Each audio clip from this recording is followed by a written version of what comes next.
Okay, this is big. This is my last ever practice placement. What happened? Just reflection type video. My last ever placement is now done. Oh my gosh. My last ever practice as an OT student has completed and has been passed. And this video is what happened, how I got on, and all of that jazz. So, without further ado, let's get started. Okay, first things first, you may have noticed a theme. Every practice placement OT video has been in a green t-shirt, except the first one. Annoyed that I didn't think about that at the time, but we're in green, we're talking OT today. I have my notes, as usual, and this is what happened. I was in a learning disabilities integrated community team, and that means learning disabilities, so anybody from a severe to a mild learning disability, which is kind of done through IQ, and if you are below a certain IQ on the spectrum, I think it's 69, could be wrong, but generally anybody with a learning disability. Integrated. Now, integrated means that I was working with nurses, physios, speech and language therapists, OTs like myself, social workers, consultants, and all alike. Everybody that basically worked specifically with learning disabled people was in the team that I was in. And community means, well, obviously we were in the community. We went to people's homes and we saw them in the community, away from hospital. I was also working in adults, so all of my patients were aged 18 above. I never saw anybody, I think, over the age of 60, and that's maybe because they're with older, that older people's services, because what their needs were more of a physical due to aging and frailty and that kind of disability, but also because generally those with a LD, learning disability, generally tend to not have a longer lifespan, and that's kind of the genre that I was working with. This placement was not in York. I had to move away, and as a student, as somebody that lives alone, I was moving away to somewhere completely new. I'd been there once in my life, and somewhere where I knew nobody. Now, I live alone, and a lot of students don't tend to do that, but I have all my friends around here, and I can tell you, moving away to somewhere where you're still living alone but you don't know anybody is really difficult, and something that I would not recommend to anybody. And unfortunately, due to the nature of my course and my university, is something that I had to do and other students will have to do. I moved away in first year for my first placement, but I was with other people then, and it was also only 3 weeks. This placement was 11. A bit more about the days. So I would often either see no patients, one patient, two patients. That was a standard day. Standard day was almost no patients sometimes at the very beginning of my placement, and I don't know why that was. When I had my own caseload, which I'll discuss more later on, I had at least one visit a day, pretty much. There was only one day pretty much where I was doing kind of office admin work. And while office admin work is important, I was significantly noticing the impact that only seeing no patients or one patient a day was having on me, and I missed patient contact, I really did. So that was that. I had long days. I had sometimes, because we worked flexible hours, I would sometimes start work at 7:30 in the morning and finish at 6. Very rare. It was kind of rare to finish around 4:30. I started at 8:30, finished around 4:30. But it was also common for me to start at 8:30, finish at 6, finish at 5, that kind of thing. So, you know, I did therefore get my hours back. As I was flexi working, I was able to sometimes take some Friday afternoons off, and if you're actually working for them, you might save them up for an occasion. But as a student, I just took them as and when. So that was kind of that. So I pretty much realised that after 4 days that my placement, and it might have just been my trust, I assume it is, because from other placements it's not been like this, but my placement was very heavily to do with training. I did so much training on my placement in general, some which I'd done before, some which was useful, some which was dull but useful, and some which wasn't something that I benefited from, but just myself.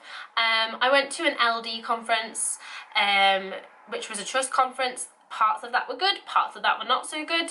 Definitely interesting and different to any conferences I've been to before. I did some moving and handling training. I did lots of online training. I went to some days just to learn about the software, which is expected. I went to all over. I even went to a dementia thing as well. I did a lot of training. I also found this placement had a lot of meetings, and one of them was well, the most common one was the OT meeting, which was once a month, and where my team was part of 3 teams for the locality. So imagine sort of, if you will, a big area split into 3, and therefore there was a team for the south, team for the kind of east and whatever, and a team for the north and west. That was how it was supposed to work. Didn't always work like that, but so once a month the OTs from the north and west and the east and the south team, that kind of hypothetical situation, we all came together at a centralised location and discussed. And we had training there, we had a journal club, we discussed referrals. Referrals were discussed weekly, but at the meeting they were also discussed. The first one I went to was on my 3rd day of placement, and honestly I left that day so zonked. I was so tired. I had pretty much forced myself to stay awake. The last one I went to was probably the most interesting because I delivered a presentation, but the second one I went to, I could see the uses of it, and so it was definitely something that as a qualified would be useful, but on my 3rd day placement it all just went straight over my head. That's just the truth.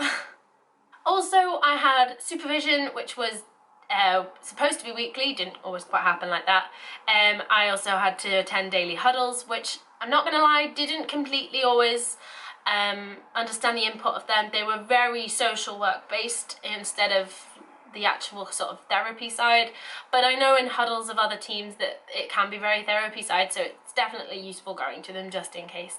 And I also found out some very interesting things during those huddles, which I won't go into.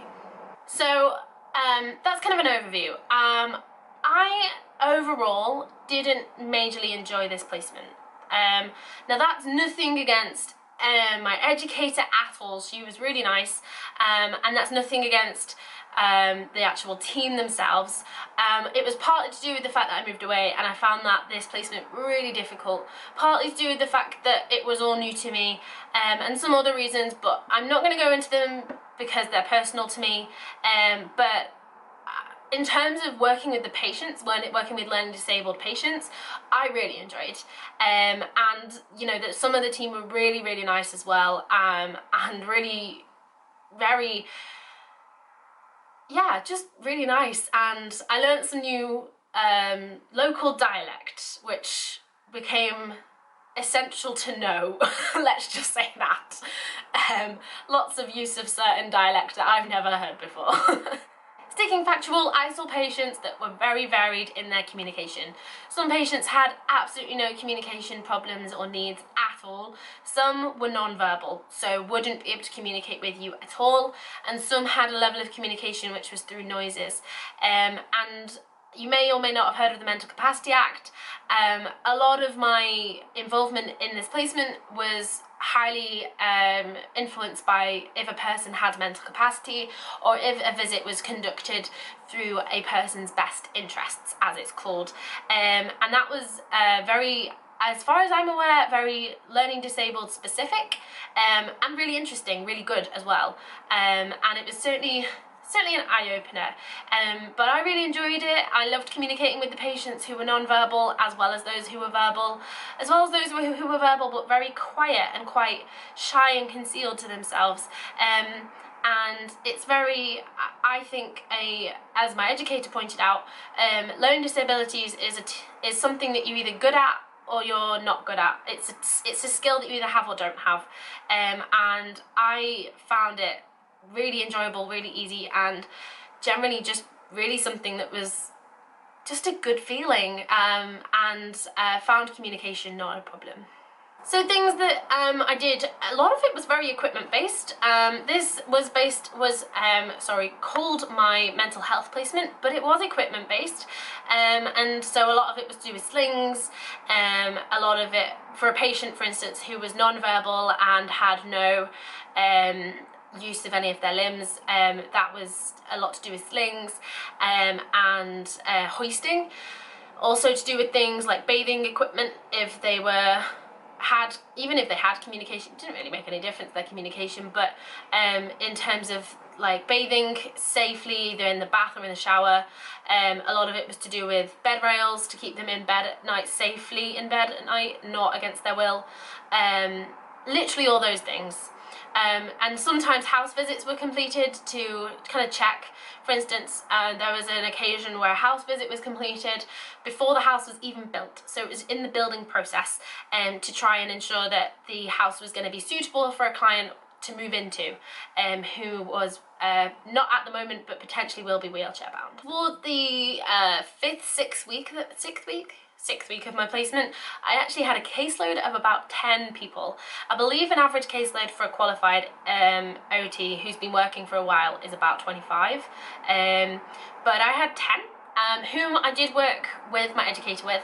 Obviously I needed qualified opinions, and I needed to obviously make sure my practice was safe, and obviously being a student, I don't know everything. Even as a qualified, I won't know everything, but it's all that kind of jazz. So I did work with my educator.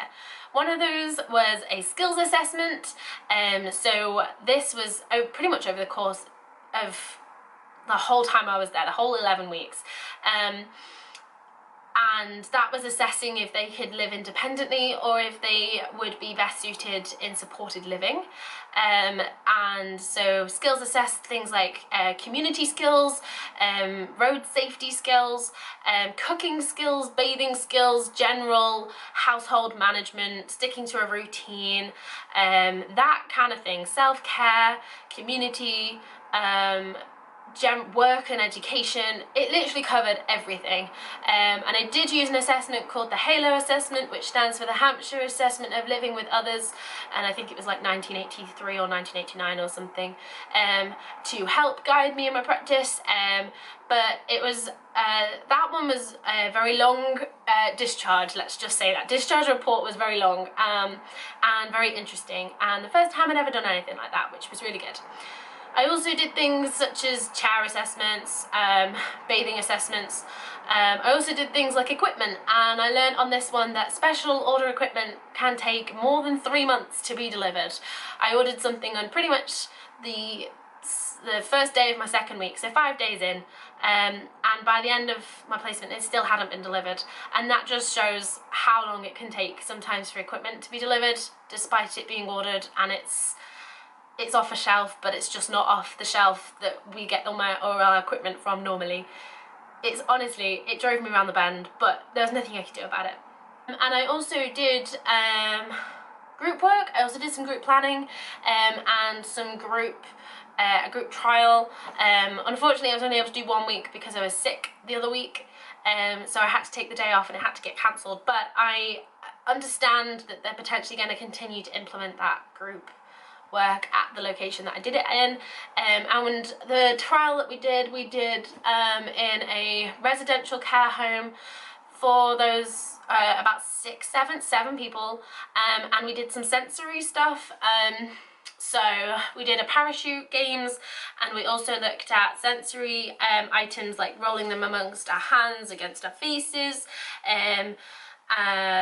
like feeling different things, seeing them light up, squeezing them, all that kind of thing. Sensory is a big thing with learning disabilities. It's something that the band 6s tend to do, whom are watch my other video, I'll link it in the iCard. They tend to do that, and you have to be trained to do that as well. It's like a separate training course. You can't just go and do sensory stuff with anybody after graduating. It's very specific and actually can be very dangerous. But that is a big thing in learning disability sensory. I never saw any other than I never saw any directly with a patient, but I read about it and with my educator spoke about it, and we just, I mean, all we were doing was rolling stuff, but even that, they really enjoyed that. And it's generally just engaging with people. The amount of times I go to work and all the patients do is just sit there bored out of their minds. If they're slightly younger, they might read or they might be on their phone or whatever, but older people generally just sit and do nothing, and it's really sad to see.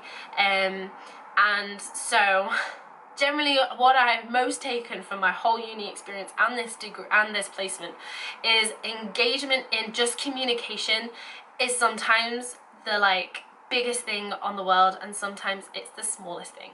It's the smallest thing to me and it's the biggest thing to the patient. Yeah,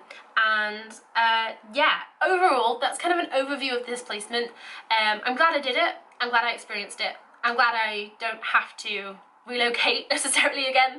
I'm glad I passed it, and I have learned a hell of a lot through it, despite it not being my favourite placement, let's say that.